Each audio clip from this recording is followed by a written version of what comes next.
In many countries, 8 out of every 10 babies diagnosed with Down syndrome during pregnancy never take their first breath. Not because they couldn't survive the pregnancy, but because their lives were ended before they had the chance to begin. Out of fear, out of uncertainty, out of misinformation. Because a diagnosis was treated like a verdict. Today, we want to talk about that fear, where it comes from, why it exists, and why so many families discover that everything they were told to fear was wrong.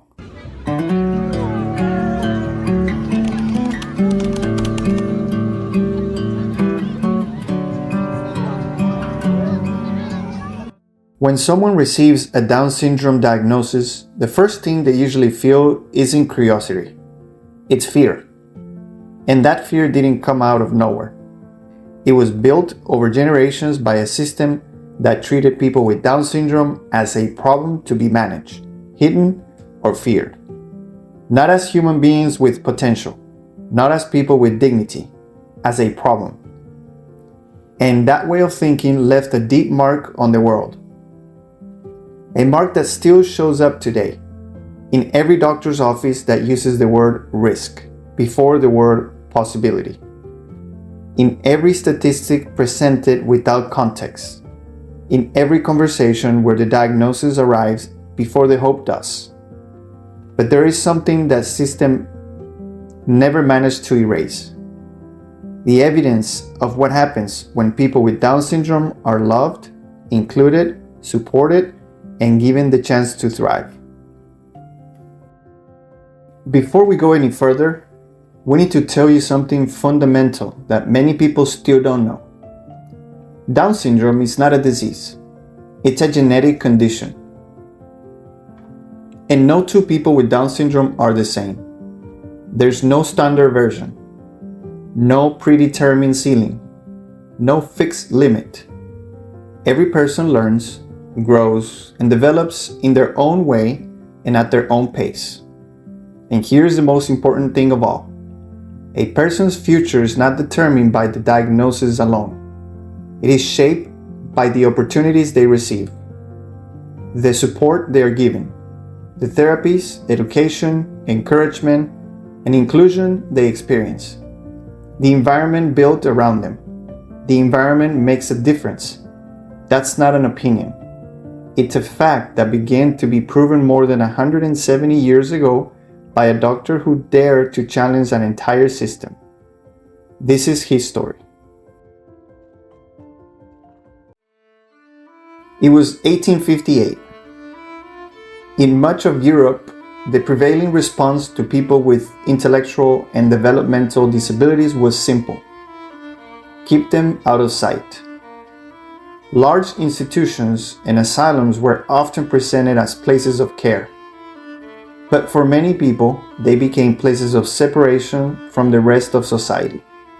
Hundreds live behind their walls, with little opportunity, little expectation, and very little hope for the future. And it wasn't only the medical system, it was society as a whole. Differences made people uncomfortable. Sometimes that led to rejection, sometimes to shame. And sometimes families who loved their children deeply felt pressure to hide them from a world that refused to accept them. Not because they lacked love, but because the world left them very little room to show it. One of those institutions was Earlswood in England. And that's where a 30-year-old doctor named John Langdon Down arrived. No famous family name, no powerful connections, just a conviction that many of his colleagues considered ridiculous. That these people could learn. The system had already decided they couldn't. He decided to prove otherwise. The first thing John Langdon Down did wasn't publish a study. It was change the environment. He improved living conditions. He introduced better hygiene standards. He worked to eliminate harsh treatment. He brought in staff who shared his vision that the people in his care deserved dignity and opportunity. And then he did something that, at that time, many consider unthinkable. He created an educational program. The people living there learned to read and write. They learned practical skills. They worked in gardens. They rode horses. They took part in music, recreation, and performances. And when that wasn't enough, Down even built a theater inside the institution. Something remarkable began to happen. People who had been written off started learning, started participating, started growing, not because the diagnosis had changed, but because the environment had changed. In 1866, John Langdon Down published the work that would make his name known around the world. For the first time, he carefully described a pattern that no physician had ever systematically documented before. Specific physical features, particular developmental characteristics, a condition with its own medical identity. But beneath all the scientific language was something even more important. A challenge to the way society viewed these individuals. Because Down insisted that they were not simply people to be hidden away. They were people. People with their own strengths, their own needs, their own potential. Not everyone agreed with his vision, but Down refused to abandon it. After leaving Earlswood, he opened a private practice and eventually created Normansfield, a residence unlike almost anything that existed at the time. His patients did not live in cells. They lived in rooms. They received education. They participated in music, theater, recreation, and daily life. The building still stands today. Today it is known as the Langdon Down Center. John Langdon Down died in 1896. More than a century later, the condition that bears his name affects millions of people around the world. And the lesson he helped reveal 170 years ago remains just as true today. When the environment changes, lives change. It's been more than 170 years since John Langdon Down changed the environment for the people in his care at Earlswood. And as Samuel's parents, we often find ourselves asking the same question. How much has the world really changed since then? In some places, the answer is encouraging. There is more knowledge, more therapy options, more opportunities, and more tools for families. And more people willing to build an environment where children with Down syndrome can thrive. But in other places, fear is still louder than information. The diagnosis still arrives like a verdict. And too many babies never get the chance to show the world who they could have become. We chose a different path. We chose to be on the side of the people who built the environment from the very beginning. Building the right environment for Samuel isn't a sacrifice. It's a choice. A choice we make every single day. It's understanding that therapy isn't a burden. It's an investment.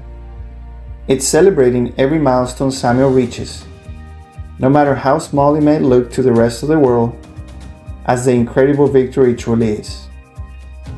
It's talking to him every day with the confidence that he understands, that he feels, that he learns. It's surround him with people who see him for who he is, a child with value, a child with potential, a child whose future is still being written. It's refusing to place a ceiling over his life before he's even had the chance to discover how high he can go. That's what building the environment means. And that part is in our hands. Samuel is only a year and a half old. And every day, he reminds us of something John Langdon Down discovered more than 170 years ago. When the environment is right, extraordinary things can happen. We've watched Samuel grow in a way that continues to amaze us. His therapy is producing results that make us smile. His development keeps moving forward. His character is emerging. His personality fills every room he enters. And little by little, the fear we felt in the beginning has been replaced by something else. Excitement. Excitement for who he is becoming. Excitement for everything he has yet to accomplish. Not because Samuel is an exception, not because he's somehow different from everyone else with Down syndrome, but because he has what every child deserves. People who believe in him, people who invest in him, people who are helping build an environment that allows him to grow. That's what John Langdon Down was trying to show the world.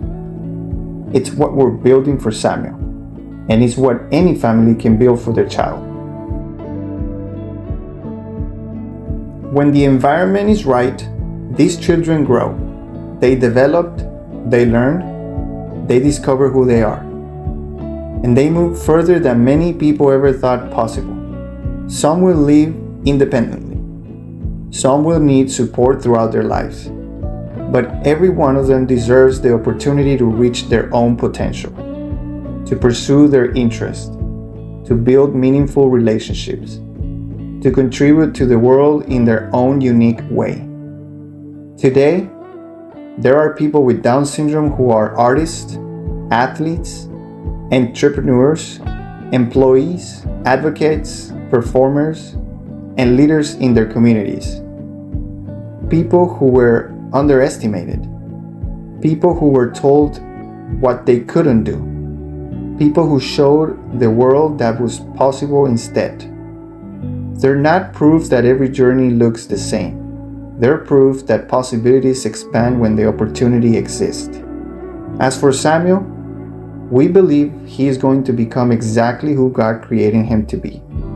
And we're going to do everything we can do to make sure the environment around him is never the thing that holds him back. That's our responsibility. And it's a responsibility we gladly embrace every single day.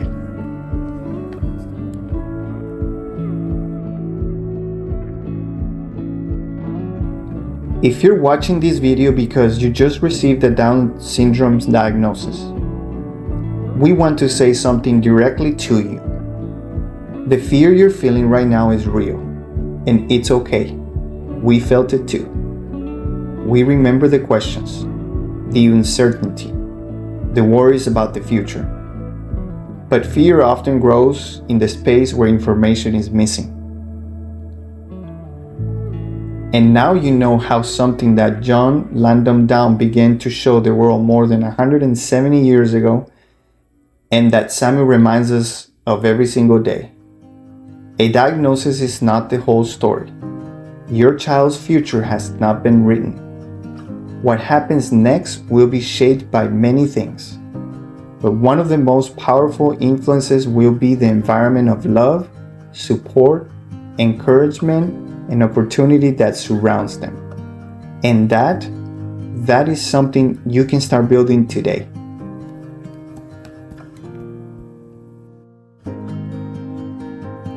Down syndrome is not a verdict. It never was. For too long, too many people treated it like one. John Langdon Down challenged that idea more than 170 years ago. And every day with Samuel, we're reminded why he was right. A diagnosis is a beginning, not an ending. A child is never defined by a single piece of information on a medical chart. They're defined by a lifetime of love, of opportunities, of support, of people who believe in them. If you're willing to build that environment, we believe you're going to discover what we've discovered. That there is far more possibility on the other side of that diagnosis than fear wants you to believe. We didn't create this channel to build an audience. We created it to be what we couldn't find when we needed most. So if this video reaches you, and you know a family who needs to hear this message, share it with them. because sometimes a single video can arrive at exactly the right moment, and sometimes that moment can change a life. With all our love, we'll see you all in the next one.